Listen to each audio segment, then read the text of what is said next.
motivational stuff. So is it guilty by association? It is guilty by association. I hate to say it, but I'm fully aware that I would not have been banned or cancelled or probably ended up in jail if I wasn't Andrew's brother.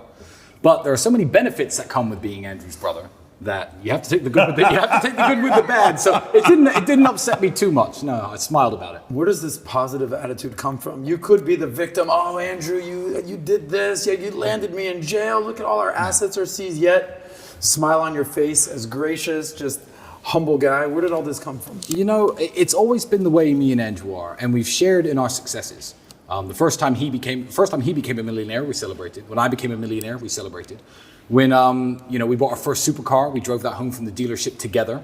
So every single positive moment in my life, the first time we ever chartered a private jet, I remember we were just happy, drinking, having a great time on the plane. This is before he reverted, before anybody jumps on that drinking reference. But if you want to take all the good moments from having a relationship, a brotherly relationship like me and Andrew have, and then he becomes the world's most Googled man, one of the most influential men, I guess, in the world. And by default, he's attacked by the Matrix in a way that ends up with him being thrown in prison. I feel like I'd be more mad if I didn't go to prison with him.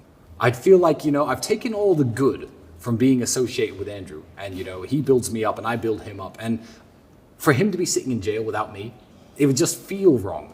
So I'm not even mad about it. I'm the opposite of mad about it. I'm glad they roped me in with it. I'm glad they said guilty by association. I'm glad they throw me in jail with him. And if they frame him for real and send him back, they better send me back too, or I'll break myself in. You break yourself into jail. I'll break into the jail. Right. Seduce one of the prison guards or something smart. I can't see you doing something like that. I can't see you doing something like that. But you did give a good book recommendation earlier. I appreciate that, which was great. It's an inside joke, but so going back to this whole story of, I got confused right now because, we're both in a different place right now. I got it. I'm thinking number 7. I'm thinking 8.5. I'm in a whole different place today. Okay. But working out is good. Staying in shape is good. All that stuff is a very good thing. Yeah. So really though, when you talk to your lawyers, why did they put you in jail? I mean, I know it's guilty by association. Can they even do that? Like, what is the crime? Every story, all the girls, it's only towards Andrew. Where are you involved? Yeah, well, when digging through Andrew's entire past, trying to find a reason to put him in jail, what you have to understand is we have not been accused by X number of women. The prosecutor has accused us of doing X to X number of women. These women actually defend us actively. One of the statements in the file is a girl who I used to date a little bit. She details nothing illegal, says nothing illegal went on. She wasn't held against her will, she wasn't trafficked, she wasn't exploited.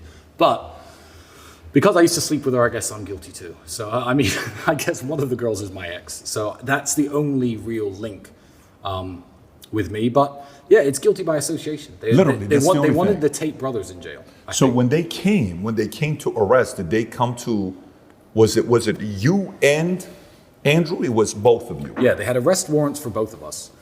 And when they came to arrest us, what's very funny is my cousin's girlfriend was here at the time with her friend. There were actually women in the house at the time.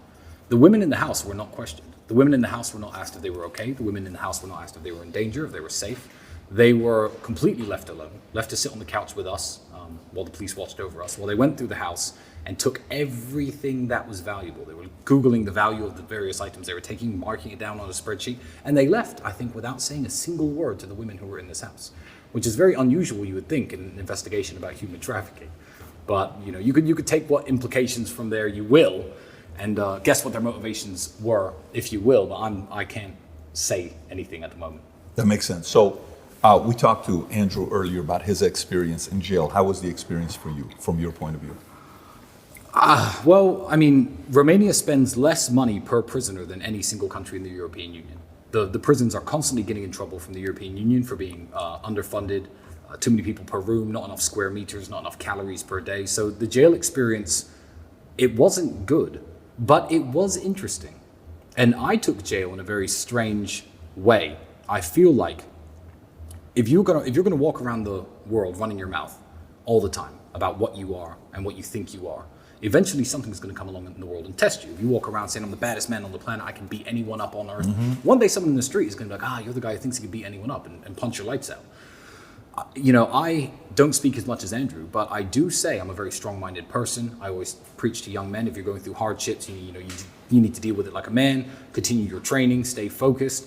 And it just felt like God gave me an opportunity to prove to myself above all else, as well as to everyone else who listens to me, that I am actually what I say I am. So coming out of jail, I'm almost grateful for the experience, as hellish as the environment was.